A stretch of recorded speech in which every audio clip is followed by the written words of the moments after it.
If it's Tuesday, we are about to hear from Texas officials on the ground as communities call for answers and accountability amid an urgent search for survivors, with the death toll now more than 100 after last week's catastrophic flash flooding.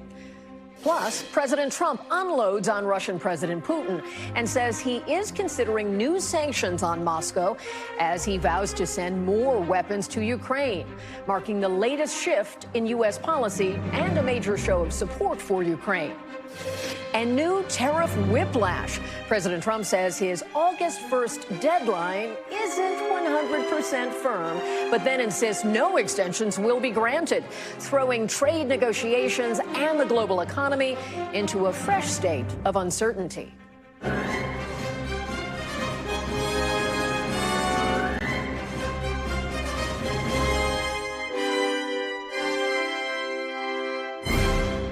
Welcome to Meet the Press Now. I'm Kelly O'Donnell in Washington, and we begin again today with the very latest out of Texas, where we're awaiting an update and a press conference from Governor Greg Abbott and state officials on last week's catastrophic flooding.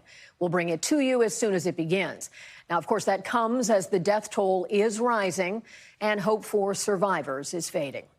As crews continue the frantic search for victims, the search and rescue operations happening as officials face intensifying scrutiny about their disaster preparedness leading up to the storm and their emergency response efforts in those crucial final moments before the worst of the flooding. At a news conference earlier today, Kerr County Sheriff said his priority is bringing people home, and that happened as reporters pressed him and other officials about the county's emergency alert system. Okay. With all due respect, sir, I think that the community here is asking these questions. What happened? When did it happen? Was the emergency manager awake at the time? Did they push the button to issue an emergency alert? Sir, it's not that easy when you just push a button, okay? There's a lot more to that. And we've told you several times. So did it happen, sir? I can't tell you at this time. Okay. You can't tell me if the emergency manager of the county actually issued an emergency alert. We understand you have many questions. The judge is not here. We understand that. But right now, this team up here is focused on bringing people home. That's our focus. All those questions will be answered, but the priority right now is bringing people home. We totally understand that, and we value the incredible work that is being done by those first responders. We're seeing them out there muddy and sweaty and grinding it out day after day. But your community is asking these questions. And we will get answers. Right now, all of our resources are focused to recovery. Who was in charge of the emergency operations center at the time that was getting any briefing? Do we have another question? Tensions on display. The death toll has now risen to 107. The majority of those in Kerr County. Authorities say that 5 girls from Camp Mystic and 1 counselor are still unaccounted for. At least 30 children are among the dead, and no one has been rescued alive since Friday. Meanwhile, at the White House today, President Trump confirming that he plans to travel to Texas to assess the damage personally Friday. The president announcing the trip during a cabinet meeting as he praised the federal response to the situation and spoke about the historic scale of the flash flooding. There's never been a wave like this outside of the breaking of a dam, because this was almost a wave that ended up being 30 feet high, more actually. Now with a dam you can understand it, but this approached almost with that speed. When you see a dam break, it's not a pretty sight. It wipes out everything, and this is the kind of thing that built up so fast. And it's happened 2 or 3 times before over the years, but not to this extent. NBC's Aaron Gilchrist joins us now from Kerrville, Texas. And also with me is NBC News senior White House correspondent Gabe Gutierrez. Let me start with you, Aaron. How long do you expect from the people you're talking to on the ground for rescue operations to continue before they shift fully into recovery? Well, Kelly, that's a distinction that we often hear in natural disasters, rescue versus recovery, and that's not really a distinction that officials here have been trying to make. They've said that they're engaged in rescue and recovery operations as a part of their search effort here. The reality is that, and we learned this from the sheriff here in Kerr County earlier today during that briefing, they haven't found anyone alive here in Kerr County since Friday, since in the hours right after the flooding happened here. And we know that they have had, we'll say, success in recovering people who were caught up in the flooding here and have been trapped potentially under debris in so many instances.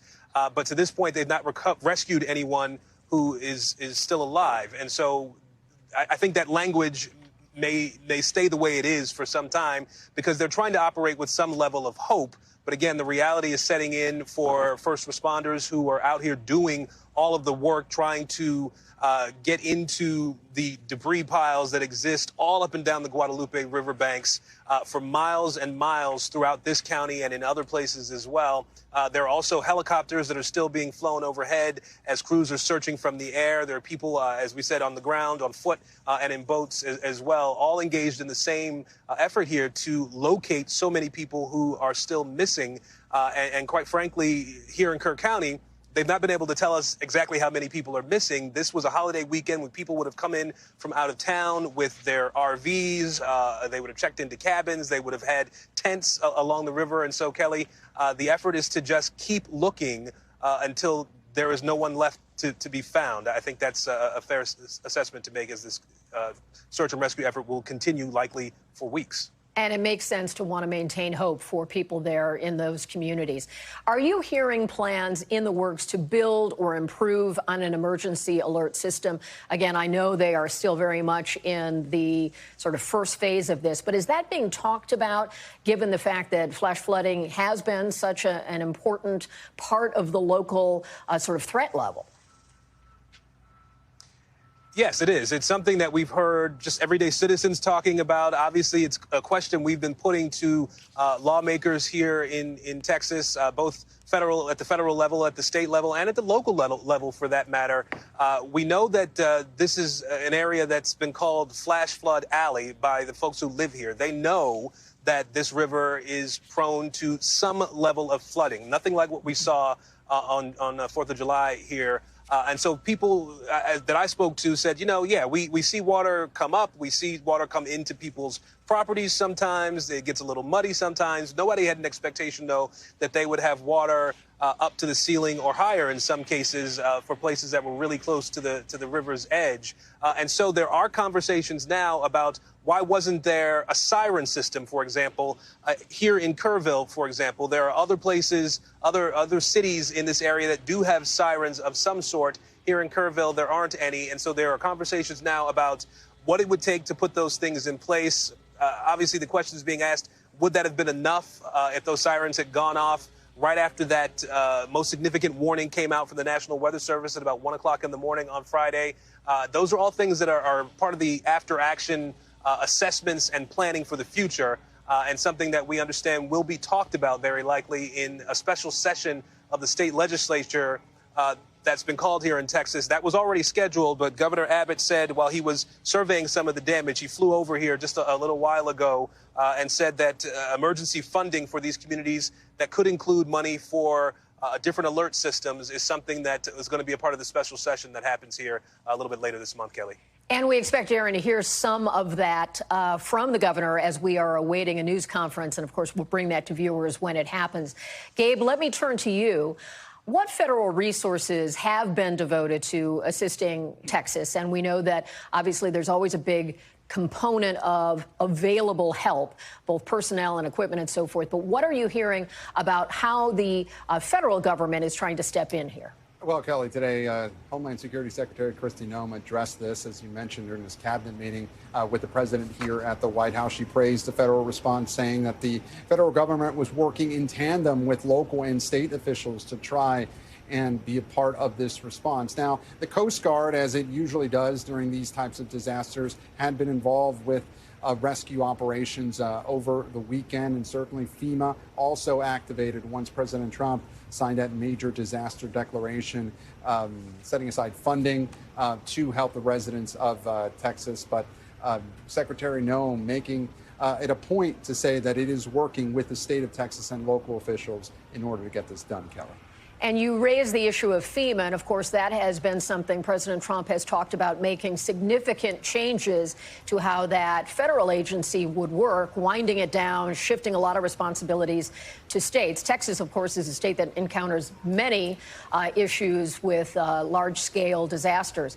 Are we hearing anything new from the White House on that approach, how they would handle FEMA going forward? You know, Kelly, it's been interesting. Over the last several days, the White House has been very reluctant to talk about this issue specifically. Previously, as you alluded to, the president has said that he thinks that states should wean off of FEMA. White House Press Secretary Caroline Leavitt yesterday, when she was asked about this, she kind of sidestepped the question. The president himself, when he was asked about this on Sunday, also didn't give a straight answer whether he believed that FEMA should be done away with. It now appears right now that the administration still believes that FEMA in its previous form needs to be more streamlined. Secretary Noem made a point of saying that today, trying to cut out the bureaucracy here, but has been unclear about what a post-FEMA future would look like, or if the agency were dismantled and more resources given to the states. There's still a lot of unanswered questions about how exactly that will look like, especially with hurricane season getting underway. But still, it does appear that the administration at some point plans to shift more of the responsibility onto the states, Kelly. And the president did acknowledge that he wants to see some of this for himself, expecting that is likely for Friday. Do we get a sense of what he might hope to achieve? I presume meeting with some officials and trying to get a sense of things.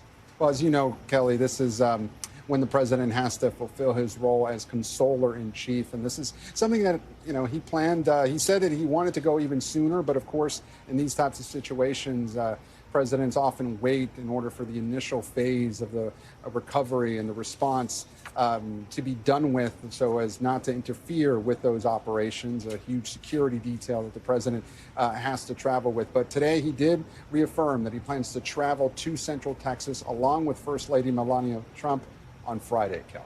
And maybe we can press him on those FEMA questions at that time as well. Thank you, Gabe. Appreciate your time and your reporting today. And joining me now is Illinois Democratic Congressman and former meteorologist Eric Sorensen.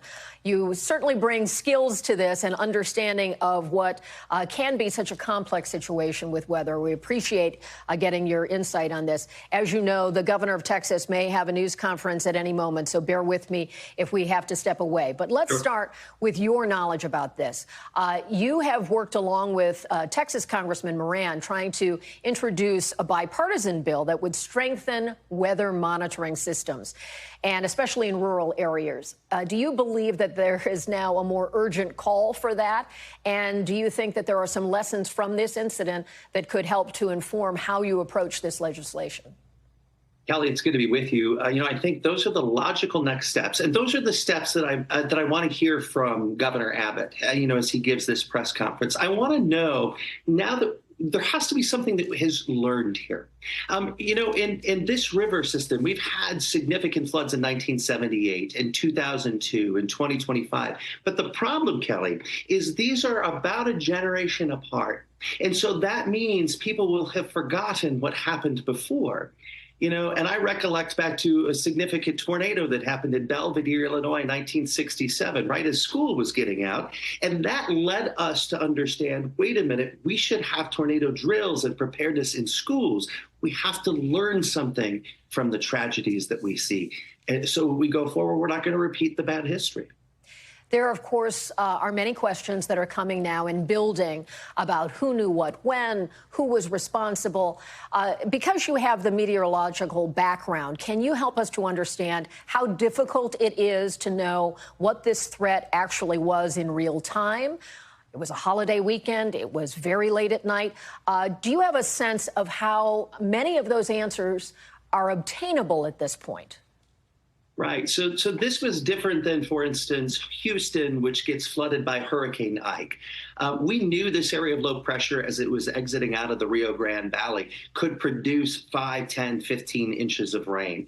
And the meteorologists at the National Weather Service are heroes. The meteorologists at local broadcast media are heroes because they were getting that information out in real time leading up to the event. The problem was this struck in the middle of the night.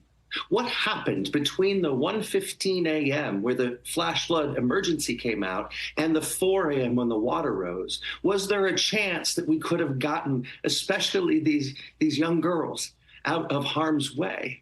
Those are the things that I want to find answers to. And we need to make sure that we do that from Capitol Hill in a bipartisan way, where I'm working with Congressman Moran of Northeast Texas and Mike Flood of Nebraska to make sure that we're solidifying our support for the National Weather Service. But then not only that, we have to invest in the National Weather Service. We have to get President Trump to understand that investing in the National Weather Service, making sure we have more accurate weather models, could maybe make these types of disasters a thing of the past. The White House has been, and the administration more broadly, have been very defensive about the fact that there were enough personnel with the National Weather Service and FEMA on duty and so forth at the time when these forecasts needed to be tweaked and updated and when alerts would go out. And of course, it's a federal and local response. Do you have any concerns that some of the cuts to the federal employee roster at these agencies made a difference, could have made a difference, or would affect just how they organize themselves now? From what we know at the National Weather Service office in New Braunfels, Texas, is they did have enough people sitting at the warning desk, at the decision-making desks, to do everything that they could. Now, that cannot be said at every National Weather Service office. We've got short staffing almost through the entire enterprise. We need to take care of that. That's what Congressman Mike Flood and that's what we want to do in Congress with this bill.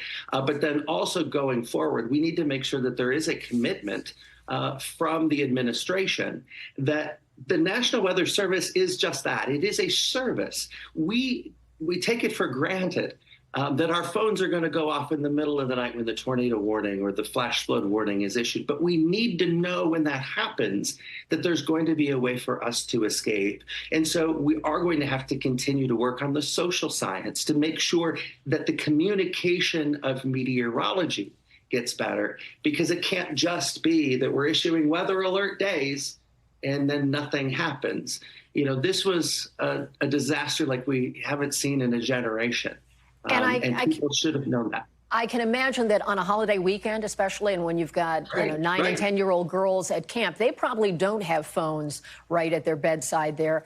People are on vacation. They're maybe getting away from being connected in the same way we would be. So that's raised the issue of sirens. And in your former life before Congress, where you were actively working and forecasting and communicating to your community about dangers that could come, there's been this notion of, is it a cry wolf risk if you have a siren that goes off?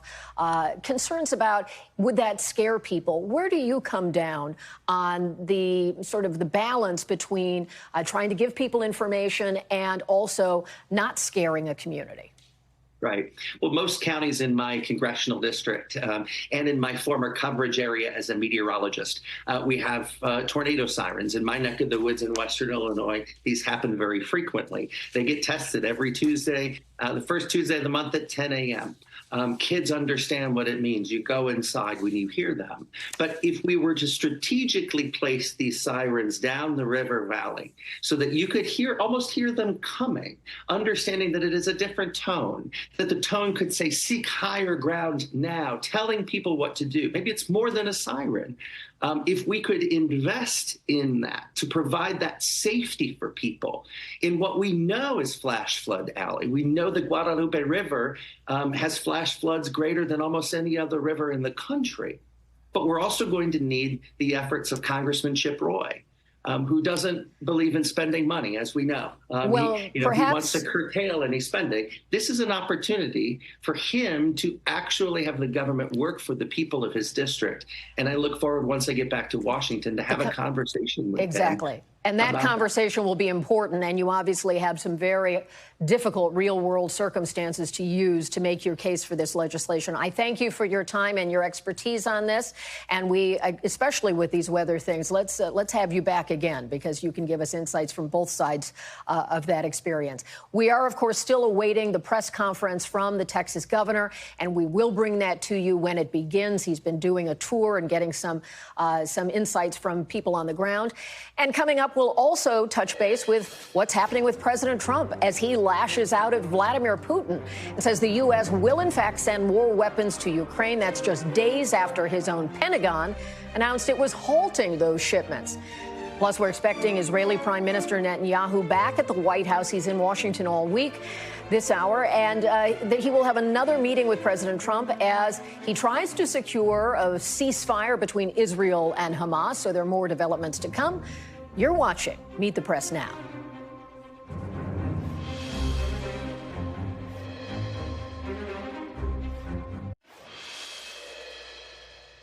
Welcome back. President Trump reaffirmed today that the U.S. will be sending more weapons to Ukraine to help defend against Russia's ongoing assault. This is a notable reversal because an announcement out of the Pentagon just last week said that the administration would pause weapons shipments to Ukraine, citing concerns about the U.S. stockpiles getting too low. Now, today, during his cabinet meeting, President Trump dodged questions about what led to the policy reversal and expressed his growing frustration with Russian President Vladimir Putin. A lot of people are dying, and it should end. And I don't know, we get a lot of thrown at us by Putin for you want to know the truth. He's very nice all the time, but it turns out to be meaningless. We want to put defensive weapons because Putin is not treating human beings right. He's killing too many people. So we're sending some defensive weapons to Ukraine, and I've approved that. So who ordered the pause last week? I don't know. Why don't you tell me? And joining me now, maybe you can answer that question, is our NBC News senior national security correspondent, Courtney Kube. That was an interesting thing because just out of the frame there to the president's left was the defense secretary. I would have loved to have seen his facial reaction in the moment. What do we know about the flow of weapons? Did the pause actually take effect or is it restarted? Where are we right now? So there has been a pause. It began around June 26th. That was ammunition that was supposed to be going in, or munitions in some cases, things like Patriot interceptors. That did go into effect. We heard from President Trump last night during the dinner with Bibi Netanyahu, the Prime Minister of Israel. He said that he wanted to restart defensive weapons going in.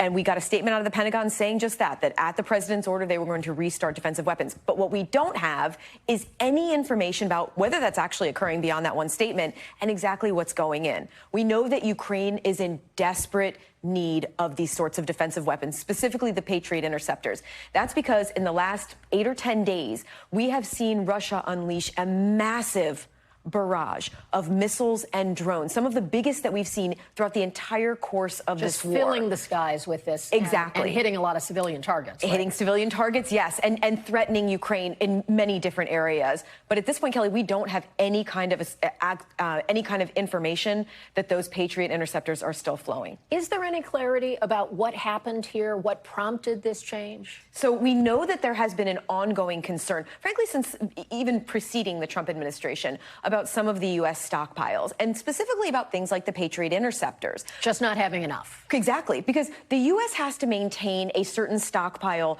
that would mean that if, in fact, the U.S. or some ally was attacked, they would have enough to defend U.S. assets and allies around the world. There has been some dispute in recent years about exactly what that stockpile should look like. But as the Trump administration came in, Secretary Hegseth ordered this review that was looking at all munitions and other weapons as well, and how the U.S. was either selling them or giving them as aid to various countries. So as part of that review, the secretary ordered this. Now, but it's important to remember, this isn't the first time that they have stopped aid flowing into Ukraine. So the big question is, what is the policy here? Has there been some sort of policy that says, whoa, whoa, whoa, every single one of these needs to be looked at versus the stockpile, and we need to have a case by case of literally every munition that goes in here. And do you get a sense that they can turn the switch back on quickly?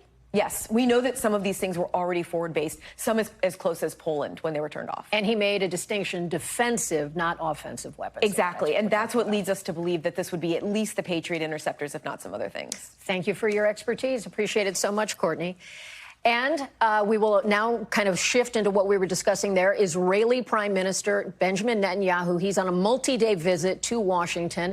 Of course, you see him there on Capitol Hill with the House Speaker. And, of course, this is one of the ways that Netanyahu is able to try to get his message out.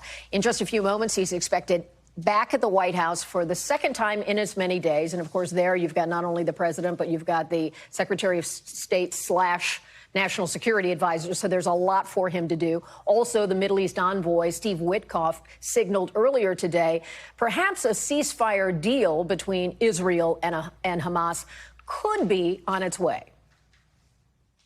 We got to get that solved. Gaza is a tragedy. It's a tragedy. And he wants to get it solved, and I want to get it solved, and I think the other side wants to get it solved. We are hopeful that by the end of this week, we will have an agreement that will bring us into a 60-day ceasefire. 10 live hostages will be released. 9 deceased will be released. We're meeting at the president's direction with all the hostage families to let them know, and we think that this will lead to a lasting peace in Gaza. And that is Witkoff there. This trip marks the first time face-to-face meetings between the two leaders, meaning Netanyahu and Trump, have happened since the U.S. carried out that airstrike, a joint airstrike with Israel on Iran's nuclear facilities. And up next, here we go again. President Trump again delays his tariff deadline to allow for more trade negotiations, while vowing that this extension is really the last one. We'll get an update on where all of this tariff turmoil stands, and you're watching Meet the Press Now.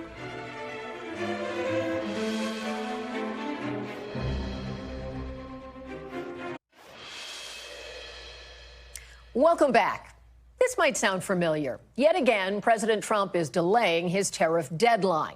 This time, saying his so-called reciprocal tariffs on countries will go into effect on August 1st, unless they make a deal. Now, this comes as the president and his administration appear to be walking back a previous promise tied to the original 90-day extension of these tariffs. That was back in April with a July 9th deadline, and that they'd be able to make 90 trade deals in 90 days. August 1st, they pay. And everybody pays. Everybody has to pay. And the incentive is that they have the right to deal in the United States. If they don't want to, they don't have to pay, and they don't have to deal here. We have made some deals. We can make a lot more deals. It's just too time-consuming. It just makes it more complicated. And we can do things over the years, too. You know, we're not hard line. But it's about time the United States of America started collecting money from countries that were ripping us off. Yesterday, President Trump posted on social media a series of letters he says he's sending to world leaders, informing them of new tariff rates if those countries don't negotiate new trade deals. The rates range from 25 to 40%. And joining me now is White House correspondent Vaughn Hilliard. And Vaughn, we'll talk trade, but just know Governor Abbott appears to be getting closer to his news conference. So if we jump, you'll know why. President Trump is talking about something that we've heard before, moving the dates, also sort of expressing a sentiment today that it's a lot of work to try to get this done. Do you sense anything different this time with pushing back the deadline? I think that's a good question, Kelly. And to be fair to the Texas governor, I think that we'll be having this conversation a lot before August 1st, because this is now the third time that the president has effectively suspended these tariffs from going into effect. It was back in April when he first announced the sky-high tariffs on essentially every country around the world. And then after the S&P 500 dropped by more than 12% over the course of 1 week, he ended up delaying the tariffs for 90 days. That deadline would be tomorrow, July 9th. But just yesterday, he signed an executive order pushing them from going into effect until August 1st, even though just this afternoon, at a cabinet meeting with his other secretaries, he denied changing the dates. But this is at a point where also he has suggested, that he wanted those 90 days to be used to negotiate trade deals with other countries. His own trade advisor, Peter Navarro, had said that they potentially could have 90 deals in 90 days, but only 2 frameworks of agreements have been struck over those 90 days. And I asked Navarro very specifically yesterday why those deals never came to fruition. And he said it's because other countries dragged their feet. But for the president, I think that is going to be a serious question as to how the markets will respond and how U.S. consumers would ultimately be impacted if, in fact, those tariffs that he is placing on 14 countries yesterday, and Howard Lutnick, its Commerce Secretary, suggested another nearly 24 over the next 48 hours, how those tariffs will actually impact the American economy. And Vaughn, I'm going to have to end our conversation there as we turn to Texas and Governor Greg Abbott. About 20 years ago, 21 years ago, been to this store every year for many years. I've seen these little campers since they were just a little bit bigger than toddlers, young kids. I've seen them grow and mature into beautiful young men and women. Nothing is as heart-wrenching as hearing the stories of what the girls around here, especially the girls at Camp Mystic, went through. To see where they lived in one moment, where they disappeared the next moment, and were gone forever a few moments after that. I wanted these people to know, I want you all to know, the hearts of our fellow Texans are breaking every single day because of what people of this community and the surrounding area are going through. There's nothing more important on our hearts and minds than the people of this community, especially those who are still lost. I told them what we were doing, not just today, but what we are going to be doing for the days, weeks, and months to come. This is what they needed to hear. They need to know Texas is in this with the people in the Hill Country right here. We are not leaving until this job is finished. The job right now, the primary job right now, continues to be locating everybody who was affected by this flood. There still remain those who are missing. We have to find every single person who's missing. And that's job number one. While we are doing that job, it's important that we also be conducting other business affecting this storm. We did several things in that regard today. One is to get a better assessment about what exactly needed to be provided for the community. We took a flyover to get that assessment. I've been here for multiple times over the course of the past 2 decades, but multiple times over the course of just this one flooding episode. And I have a good feel on the ground of what is needed. But when you're in the air, you get a fuller perspective of how widespread, how catastrophic the damage is, and what must be done to fully address it. We were able to process that better today when we flew around. And on that fly around today, I had with me the Speaker of the House, Dustin Burrows, who's going to speak after myself. I want to provide you with some information, some of which is just now updated. First, the numbers that I have is that there are 94 fatalities. 94 fatalities associated with this flooding event in this area.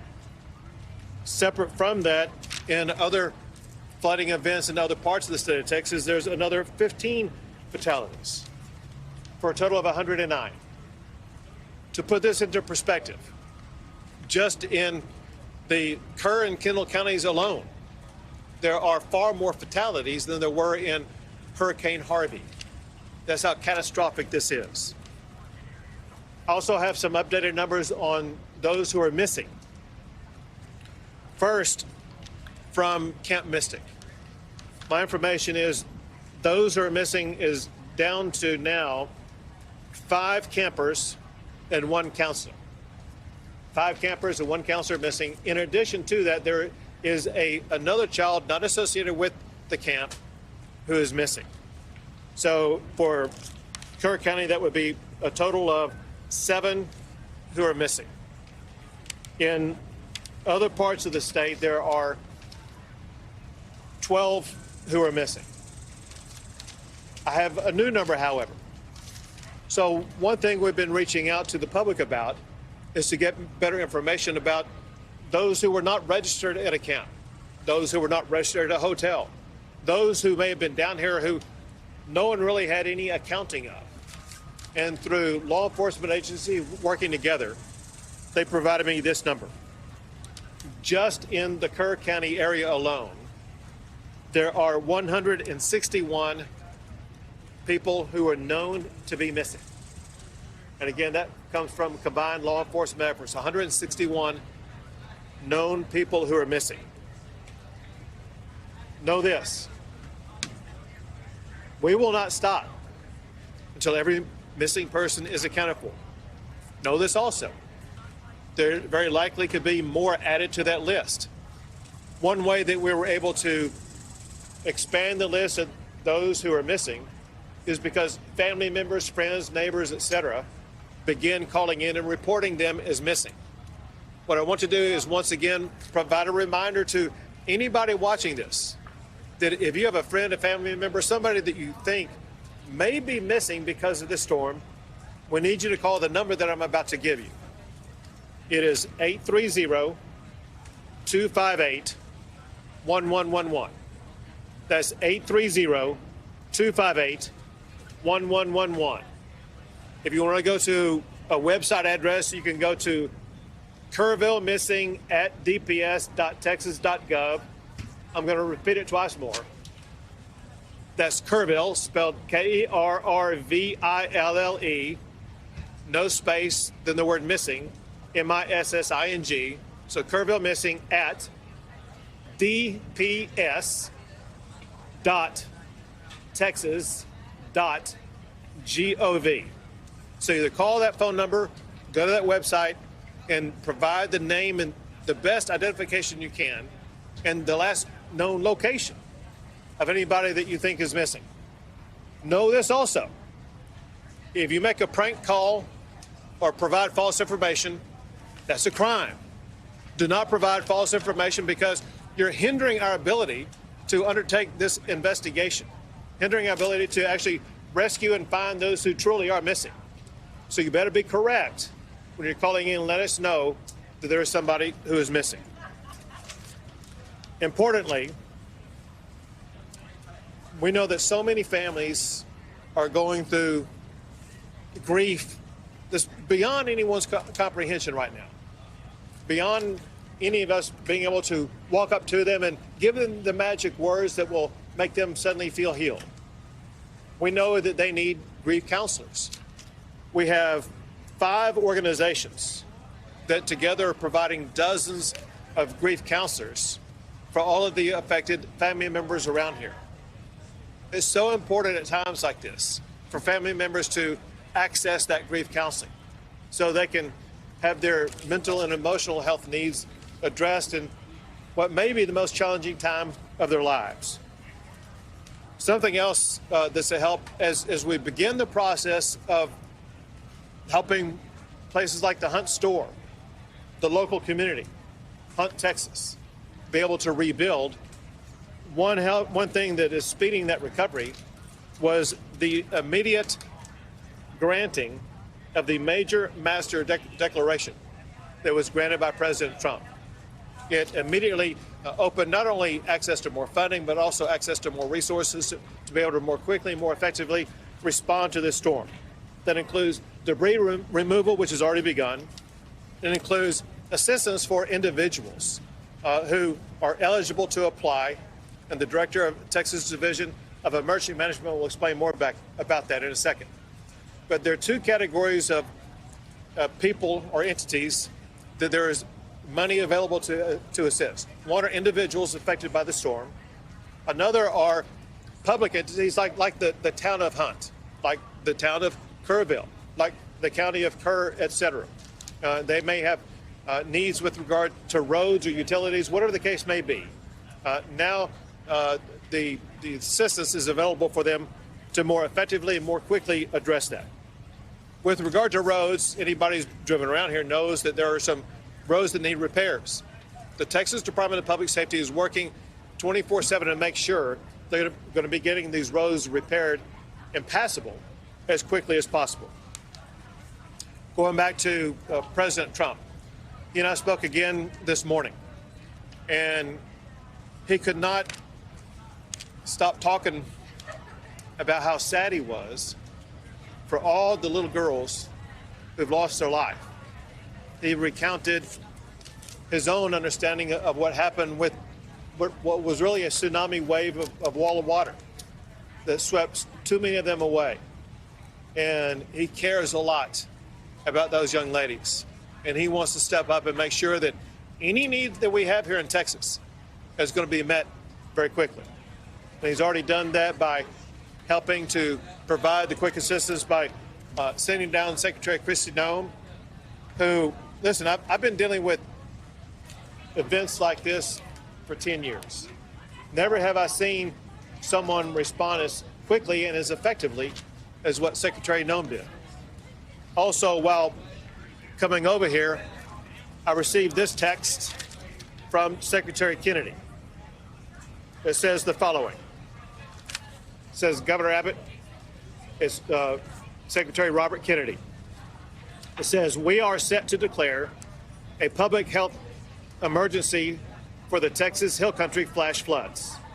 This will make it easier for healthcare and mental health providers from out of state to help both by traveling to the area and by telemedicine. Please let us know where we can be most helpful, which I will let him know. But I just wanted you to know about that new update. Now I would like to turn things over to the Speaker of the Texas House, Dustin Burrows.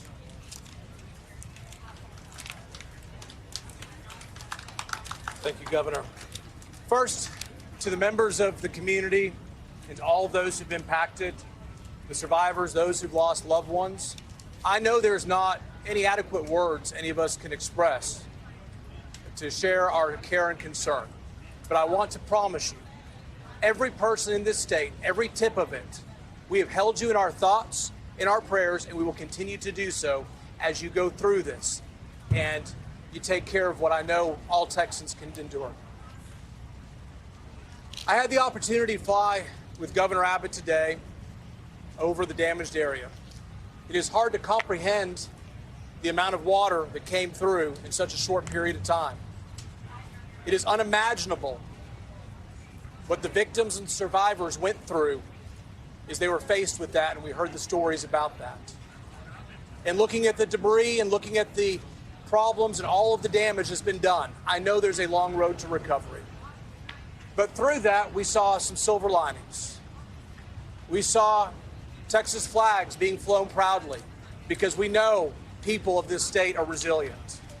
We saw people from all over the state coming together and working and volunteering and trying to begin helping rebuild and continuing with the search and recovery efforts.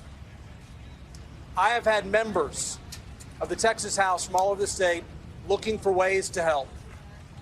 You have a great local representative with West Verdell, but I promise you, every Texan, all 150 members of the Texas House have been looking for ways to help, whether it's helping to raise money or wanting to do things. They are committed to it. I want to thank Governor Abbott for saying that we will address these issues in a special session in 2 weeks. And I want to assure you, the Texas House will be organized, we will be ready, and we stand willing and able to listen to the community and experts and do all that we can to help address it from this perspective. So thank you all very much for the opportunity. I'll turn over the microphone.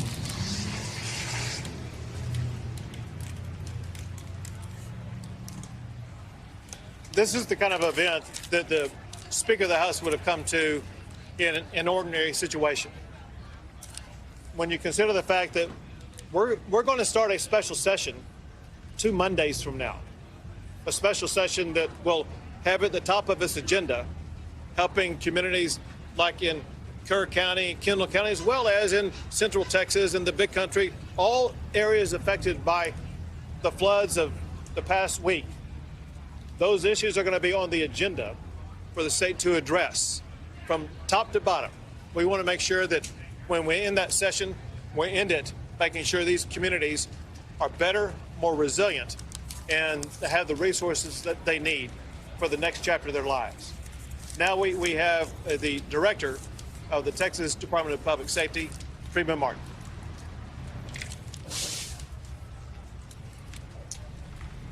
Governor, thank you. The governor said it. We have 109 fatalities and 161 missing. Every asset and resource that the Department of Public Safety has is being used on this response. We have 258 people just from DPS assigned here in Kerrville. They're from the Highway Patrol, the Tactical Marine Unit, criminal investigators, Texas Rangers, SWAT, IOD and ICT, and victim services. And you ask, well, what do all these do? Everybody does something different. Everybody understands search and rescue. When the governor mentioned 161 missing, the city of Kerrville stood up a line that if you can't get a hold of a loved one, if they're missing in the Kerrville area, call this number. That number grew to several hundred. These analysts worked with Kerr County Sheriff's Department and the Kerrville Police Department to narrow that down. People that have been identified as deceased, people who have been found alive, deconflicted numbers that have been reported twice, and we are still down to 161 missing. All I can tell you is there's nothing to celebrate about how well we've done this far, but there's a lot of work to be done. And we're thankful that the speaker standing behind us and the governor, the Texas legislature has funded us, and we're properly staffed and equipped to respond to this. Just this last session, a few weeks ago, we were given 6 replacement helicopters and 1 fixed wing. That is exactly what we use to respond to these. I'll tell you another thing, we have plenty of resources, but at the same time, we're not turning down one resource until we recover every last person on this list of 161. So we have FBI, DEA, HSI, the United States Border Patrol, the United States Coast Guard, everybody working together under a unified command, and we won't stop until we finish. A couple of things. Right now in Burnett County, we have 3 Zodiac boats and 26 DPS personnel from the Tactical Marine Unit and the Texas Highway Patrol continuing searching. I'm in constant communication with the Travis County Sheriff, Sally Hernandez. And we'll continue to monitor the events there at that news conference. But let me turn now to my colleague, Aaron Gilchrist, who is on the ground, because there were a couple of key pieces of new information, headlines out of this press conference from the governor in terms of those missing and the numbers of those who've been lost. What are your takeaways? Well, that missing number is something that has been elusive up until now, Kelly. It's a question that has been asked over and over again. How many people are you looking for? And it was not one that we can get an answer to. We were told initially that because there were likely a lot of people who had come into the area who were not necessarily in a camp like Camp Mystic, but were in RVs or in tents along the river, along the Guadalupe River here, they didn't have a good handle on how many people were missing. And so now to hear that Kerr County believes there are 161 people they've described as known missing in Kerr County at this point, 5 days after this flooding event, is really a critical piece of information that I think helps us to understand the search effort that's been underway for these last several days. We know that there have been helicopters and boats and people on foot searching through the massive debris piles that exist all up and down this riverfront. You may be able to see some of the equipment behind me that have been trying to wade through some of the debris here where we're positioned in Kerrville. It's all to find these people who are still missing.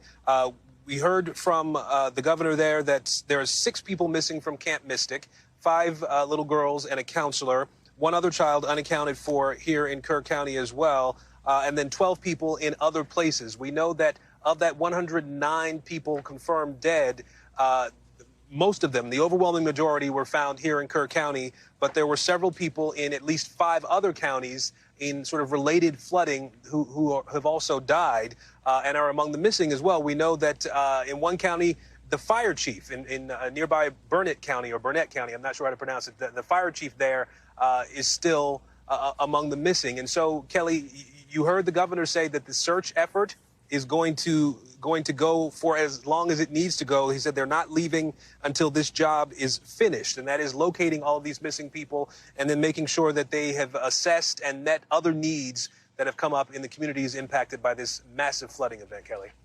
Aaron, thank you for all those new details. And we have an abbreviated panel today, but I do want to get to our friends and colleagues here. Leanne Caldwell, who is senior Washington correspondent for Puck, Democratic strategist Joel Payne, and Republican strategist Matt Gorman. Thank you. I know you've been patient watching this with me. What strikes you about when the president is heading to Texas? What do you think? I'll start with you since you're the Republican at the table. What will Governor Abbott ask for? I think certainly a fast passage of this kind of relief package, so to speak. And I think it is notable that this is Chip Roy's district, or much of it is. And again, Roy has been pretty critical when it comes to spending. But I think in general, he's going to hope for kind of greased wheels in the Congress when it comes to getting funding out for this cleanup and rescue and recovery effort very, very quickly. And as red as Texas is, do you think this opens the door for Democrats to make an argument about federal staffing levels? We've seen the Trump administration take the sledgehammer to some agencies. Do you think this can give some sort of new evidence for those who would make the argument that FEMA needs to stay and so forth? Well, Kelly, look, I think there's room for critique of how particularly this administration has gone about thinking about staffing, emergency response, both federally and at the state level. But look, that's a sobering, haunting assessment that we heard on the ground from Governor Abbott and the local officials about the number of missing individuals. And I would advise any Democrat to be careful politicizing this. I think it is okay to critique. It is okay to offer solutions and offer examples of how, President Trump and his approach might be impacting people on the ground. But I think not turning everything into political red meat is something I'd advise any Democrat right now. Always important, especially when people's lives are on the line and people are waiting for word. When you expect to be talking to lawmakers when they come back, do you think there will be an expectation that this will bring about they've just done the big, beautiful bill, as the president named it. Is there room for them to address this in new ways? We had Eric Sorensen on earlier in the program. He's doing a bipartisan thing to try to increase some of the weather resources. What's your sense of how this will be received?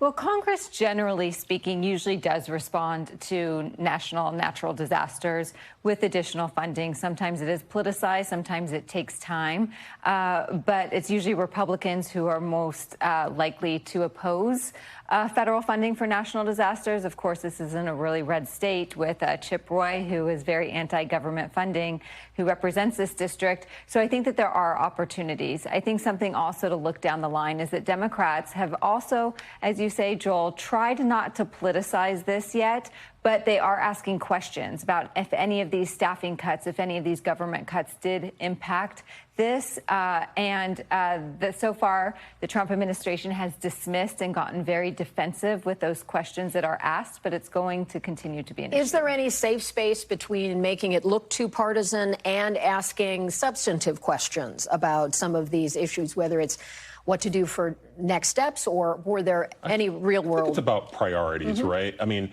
if your priority is to keep people safe, particularly people in many of these communities that come from working class backgrounds, as we've seen the advance of climate change and changing weather, you're going to see more, unfortunately, you're going to see more weather events like this. And this will become more topical for members of Congress, for the president, for all of us to consider. So it's not a thing that Republicans are going to be able to run away from. They're going to have to address this. They're going to have to address it with, are you going to have the emergency funding there? And also, are you going to acknowledge maybe some of the effects of climate change, which is something that Democrats in hurricane season, for sure. Yeah.